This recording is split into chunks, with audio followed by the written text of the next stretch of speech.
Hello and welcome back to my channel optometry solution. So आज हम discuss करने वाले हैं बहुत ही इम्पोर्टेंट टॉपिक जो काफ़ी बार पेशेंट का क्वेश्चन रहता है, जैसे कि आप थंबनेल में देख चुके हैं। आज हम डिस्कस जो करने वाले हैं, जो हमारा जो टॉपिक है वो है चश्मा हटाने से पहले जो 5 कॉमन क्वेश्चन जो रहते हैं पेशेंट के, उनके बारे में हम डीपली डिस्कस करने वाले हैं। सो जो कॉमन क्वेश्चन जो रहते हैं वो क्या क्या रहते हैं पेशेंट के। अगर आपका भी कोई ऐसा क्वेश्चन है चश्मा हटाने से रिलेटेड, या फिर अपना जो विज़न है वो इम्प्रूव करने से रिलेटेड, या चश्मा हटवाने से रिलेटेड कोई भी आपका क्वेश्चन है, तो हमें कमेंट बॉक्स में ज़रूर बताइएगा। चश्मे हटाने की जो हमारी सर्जरी हैं, जो प्रोसीजर हैं, आपका कौन कौन से प्रोसीजर हैं। पहला है आपका सबसे कंट्यूरल विज़न, ICL, ब्लेडलेस, लेसिक और आपका स्माइल। तो कई तरह के जो प्रोसीजर हैं जिनके थ्रू हम क्या है अपने चश्मे की पावर को ज़ीरो कर सकते हैं। काफ़ी पेशेंट है जो सोचते हैं कि हम अपना चश्मा हटवा लेते हैं, लेकिन चश्मा हटाने से पहले कुछ क्वेश्चन है जो उनके माइंड में आते हैं, जो वो अपने डॉक्टर से कंसल्ट करते हैं। तो सबसे ज़्यादा मोस्ट इम्पॉर्टेंट, जब सबसे ज़्यादा मोस्ट कॉमन क्वेश्चन जो रहता है वो पेशेंट का क्या रहता है, पेशेंट का जो क्वेश्चन रहता है वो ये रहता है अपने डॉक्टर से, क्या सपोज़ मेरी उम्र 21 साल या उससे कम है, या फिर मेरे बच्चे की उम्र 21 साल या उससे कम है, क्या लेज़र के द्वारा ऑपरेशन कराना ठीक रहेगा, कोई दिक्कत तो नहीं होगी, क्या ये लाइफ टाइम के लिए है। तो इस तरह से काफ़ी बार पेशेंट का क्वेश्चन रहता है, तो मैं उस पर कमेंट करना चाहूँगी। अगर आपके बच्चे की या आपकी एज 21 से या फिर 30 साल से कम है तो आपके लिए लेज़र सही रहता है।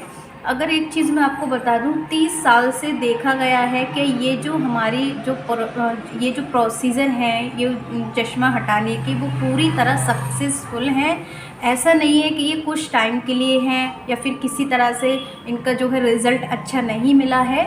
तो मैं आप लेज़र जो टेक्निक्स हैं हमारी सारी सब बेस्ट हैं, लेकिन इसमें सबसे ज़्यादा जो हमारे जो सबसे ज़्यादा प्रोसीजर जो किए जाते हैं लेज़र सर्जरी में, वो आपका कंट्यूरल विज़न और ICL है।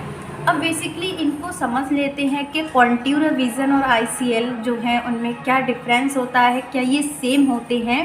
कंट्यूरल विज़न करा रहे हैं या फिर आप ICL डलवा रहे हैं, लेकिन अपनी डॉक्टर की सलाह से ही आप ये प्रोसीजर कराइएगा। अगर आपके डॉक्टर कहते हैं कि आप ICL डलवा लीजिएगा, तब आपको ICL डलवाना है।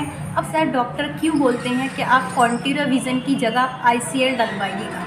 काफ़ी बार होता क्या है, अगर हमारी काली पुतली में कोई भी दिक्कत होती है, लाइक क्रेटोकोनस है या फिर ड्राइनेस जैसी दिक्कत देखने को मिलती है, तो उस कंडीशन में क्या है आपके डॉक्टर आपको ICL के लिए बोलते हैं, या फिर -8 से ज़्यादा पावर है तब उस कंडीशन में आपको ICL डलवाना चाहिए। देन जैसा आपके डॉक्टर आपको कंसल्ट करते हैं आपको वैसा ही करना चाहिए। ऐसा नहीं कि आप कहें मुझे कंट्यूरल विज़न कराना है, लेकिन आपके डॉक्टर आपको सजेस्ट कर रहे हैं कि आप ICL कराइएगा। अब कहते हैं कि ICL क्या होता है। ICL जो है हमारा एक लेंस की तरह होता है, जैसे हमारा आँख का लेंस होता है, ऐसे हमारा एक ICL लेंस की तरह होता है, आँख में डाला जाता है बेसिकली। तो देन हमारा कंट्यूरल विज़न में क्या होता है, वो हमारा कोई लेंस की तरह नहीं होता है। ICL हमारा लेंस की तरह है जिसमें पावर होती है और उसको आँख में डाल देते हैं, जिससे क्या है पेशेंट का जो विज़न है वो बिल्कुल क्लियर हो जाता है, नॉर्मल हो जाता है। बात करते हैं हम सेकंड क्वेश्चन की। सो हमारा जो नेक्स्ट क्वेश्चन है वो ये है, पेशेंट का सबसे ज़्यादा कॉमन क्वेश्चन जो रहता है, क्या ICL या फिर कंट्यूरल विज़न कराने के बाद कुछ नंबर आँख में आता है या नहीं भी आता है। अगर आता है तो कितने दिनों के बाद आएगा। तो जैसा कि मैं आपको बता दूं, अब तक के सबसे बहुत रेयर केस में ऐसा हुआ है, क्या आपका ICL या फिर आपका जो भी कोई भी जो लेसिक करने के बाद, या फिर आपका लेसिक सर्जरी या कंट्यूरल विज़न है, स्माइल, ये जो प्रोसीजर है ये करने के बाद आपको चश्मे का नंबर जो है बहुत कम रेयर केस में आता है।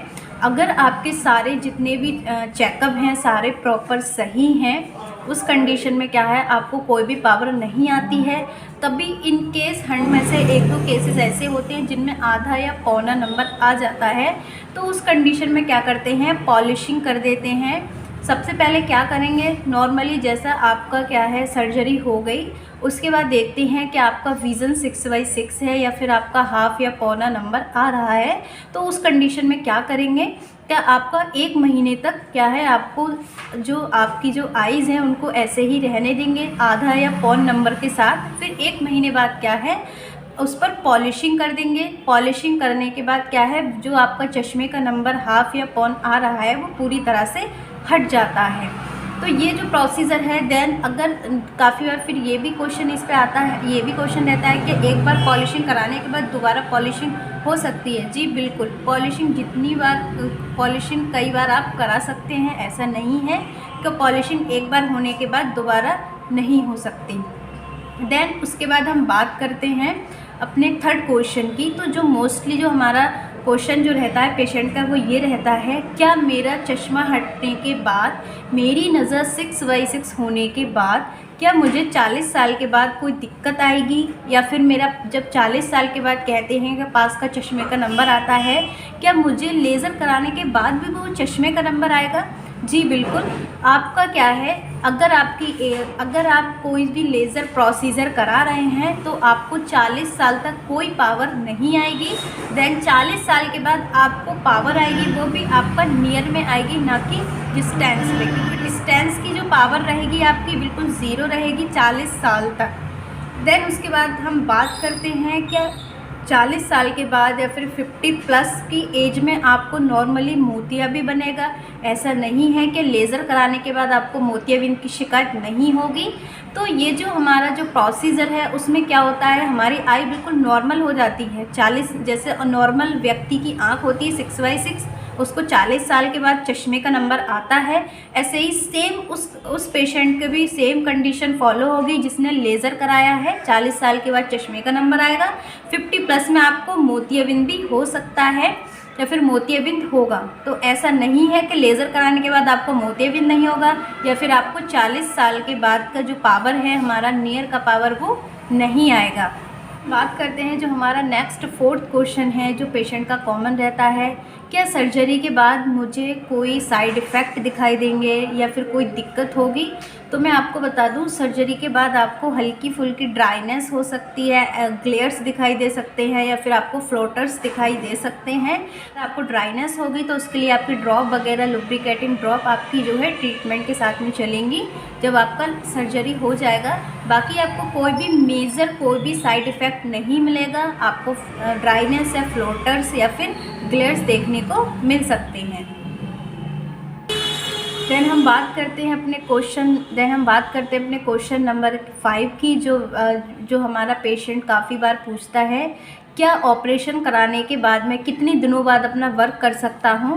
तो हमें क्या है, अगर पेशेंट का ये क्वेश्चन रहता है तो सबसे पहले हमें क्या है, पेशेंट का वर्क क्या रहता है हमें वो जानना बहुत ज़रूरी है।